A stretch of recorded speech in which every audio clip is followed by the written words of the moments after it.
ഗഫൂറെ വെറും ഒരു 20 കൊട്ട മണല് മതി, ആരും അറിയൂലെന്ന്. ഈ മണലും വാരി വരുമ്പോ ആ കൈതോലക്കാട്ടിന്റെ അടുത്ത് ഒന്ന് സൈഡാക്കി തന്നാ മതി. മണല് ഞാൻ വാരി കരയിൽ ഇട്ടോളാന്ന്. എന്നോട് മലയാളത്തിലല്ലേ നമ്മള് പറയണത്, നടക്കൂലെന്ന്. അതെന്താണ് അത്?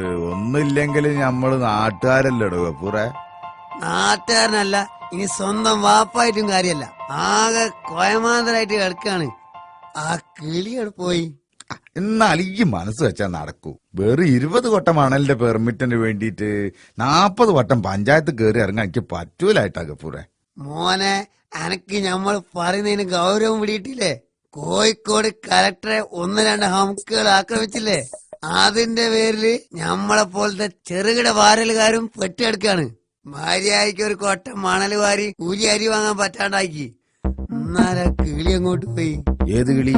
തോണിയിലുണ്ടോ കിളി? ഇന്നെ വെകിളി പിടിപ്പിക്കാണ്ട് പോകാനാണ് നമ്മള് പറഞ്ഞത്. അവ കിളീനെ ഇപ്പൊ ഇവിടെ കണ്ടാണല്ലോ. എങ്ങോട്ട് പോയത്? നല്ല ഉത്സാഹില് വന്നേനി. എല്ലാം മൂടായി ഹമുക്ക് നശിപ്പിച്ച്. ആ അല്ലല്ലല്ല, അവിടെ തന്നെ ഉണ്ട്, അവിടെ തന്നെ ഉണ്ട്. അക്കരെ ഇക്കരെ നിന്നാലെങ്ങനെ ആസ തീരും, നമ്മളെ ആസ തീരും. ഒന്നെങ്കിൽ ഗഫൂർക്ക അക്കരേക്ക്, അല്ലെങ്കിൽ കുഞ്ഞാമി ഇക്കരേക്ക്. കൈലമാലി അതാ നമ്മളെ കുഞ്ഞാമി. പോകാക്ക അവിടുന്ന്. വയസ്സുകാലത്ത് പ്രേമിക്കാൻ നടക്കണ് അരിവാള എന്റെ കയ്യിൽ. അരിഞ്ഞാളും ഞാൻ. അല്ലോ, എന്തൊരു സൂര്. ഇവനുള്ള പണി എന്താന്ന് എനിക്കറിയാം.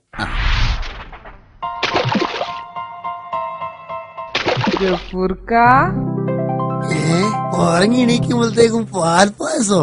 ആരാ, എന്താണ് വേണ്ടത്? ഞമ്മള് സൈനബ, നിങ്ങളെ കാര്യായിട്ടൊന്ന് കാണാൻ വന്നതാ. കാര്യായിട്ട് നമ്മള് കാണാന്ന്.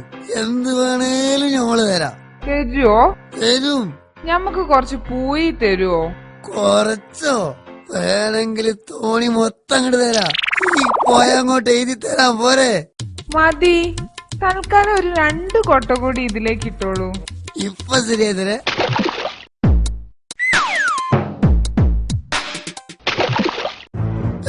വെക്കടവിടാ നമ്മളെ തോണിക്ക് സൈത്താനെ. എന്റെ തോണിയാണ്ടോ ഇത് മൊത്തം ബുക്ക് കൊടുത്തല്ലേ? ഇവളിന്റെ കെട്ടിയോളാ. അന്റെ കെട്ടിയോല് നമ്മളെ വെള്ളത്തിലാക്കിയല്ലോ വാങ്ങിയേ.